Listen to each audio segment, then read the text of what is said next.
Welcome to November 29th Trips and Traps. It will be a solo Trips and Traps. Andy Serling, and we've got 4 races to bring you from last week here at the Big A. And we're going to start out with the 8th race on November 21st. And this was a race that was won by the last gunfighter, trained by Chad Brown. But Chad Brown had 2 horses in this race. And the eventual 3rd place finisher, Conspiracy, very well should have won this race, or could have won this race, I should say. And Chad maybe should have run 1-2.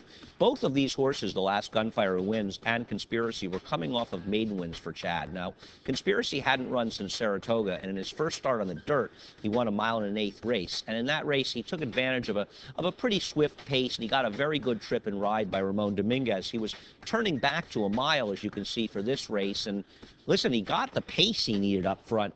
What happens to him is he ends up getting put into a very tough spot. I think this is one race that Ramon Dominguez looks at and thinks, I wish I had this one back.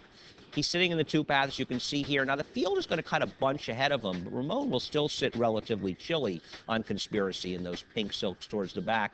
But I think they're slowing it up a little bit, and if you look at the fractions of this race, you'll notice that they went a 25 third quarters. They went around the turn, and I think he gets a little bit drawn into the race at this point. And what happens is, stuck down the inside, horses on his flank, and the 2 who's in front of him right now, Coach, who was 26-1, ends up finishing last.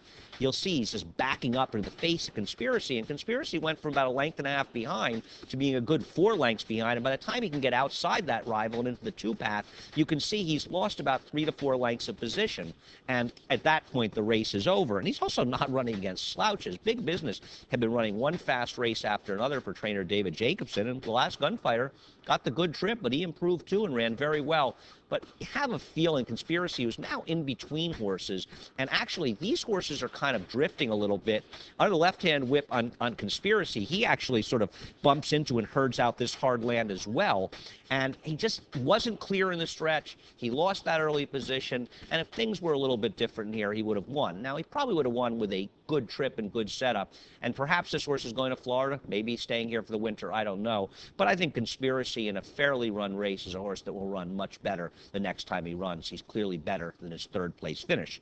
We'll turn our attention now to November 24th. I'm going to show you a couple of races from the Heineken Holiday Fest card. We're going to start out with a heavy favorite named Revolutionary, who was a very disappointing 3rd. Now, as you watch him break from the inside, it's not clear actually that he breaks slowly, but what is clear is that Transparent, the eventual 4th place finisher, takes a left turn and just sloughs into him. And so as we watch him break from the inside and we watch the pan, it'll appear that he's breaking slowly. I don't know if that's really the case. I think it's really a case of him being badly interfered with. And at that point, he'll find himself a good 3-4 lengths behind horses as they gather themselves. Now, I guess John Velasquez is sort of left with a decision. I'm sure he's very frustrated right now because he's riding a horse that, let's be honest, he thought was a relatively sure winner, as Revolutionary had run well in both of his starts, only to lose with trouble in his debut, and last time out he ran into a very, very good-looking first-time starter. Johnny decides, instead of being more patient, maybe gathering his horse and going towards the outside of the track, he gets pretty aggressive, and he sends him up towards the inside. Sometimes it's tough when you send horses up on the inside because they do their best running frequently when they're out in the clear.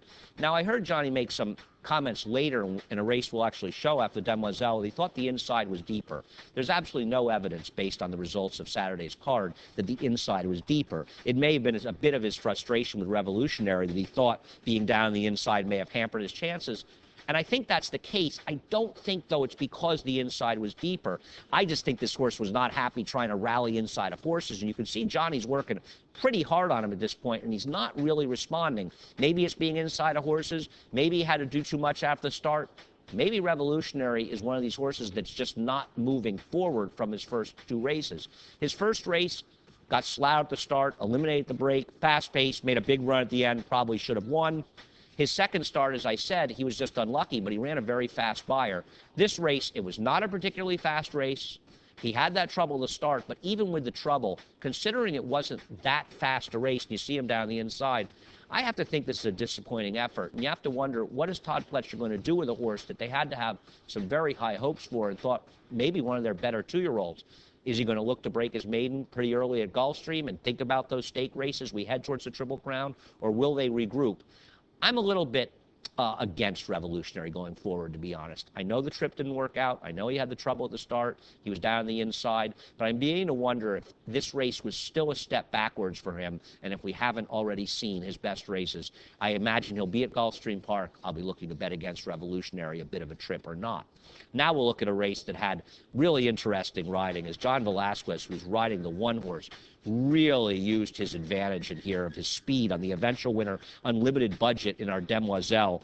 And EMOLLIENT, who finishes second, it's very important to note that she stumbled at the start, because once she stumbles at the start, any chance that she has of getting into it inside but being sort of even with Unlimited Budget was lost. So at that point, and you'll watch her break from the inside, right away, Junior Alvarado is even further behind the 8-ball than he was when you looked at the PPs.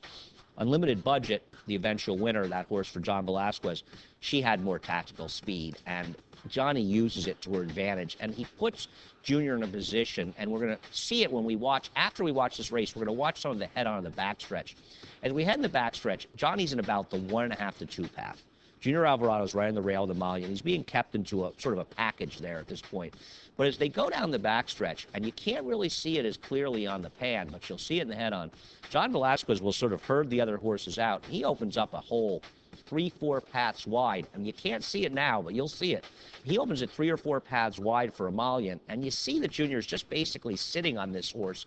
Well, he had to make a decision, and he didn't make that decision. You see him sort of inching up into the hole right here, but you never see him aggressively moving his hands. He's still got kind of a tight hold on this horse, and he gets right up the flank, and now Johnny lets it out a notch, and as they're going at this point, they're going to very quickly head into the turn, and Johnny sort of closes that hole up.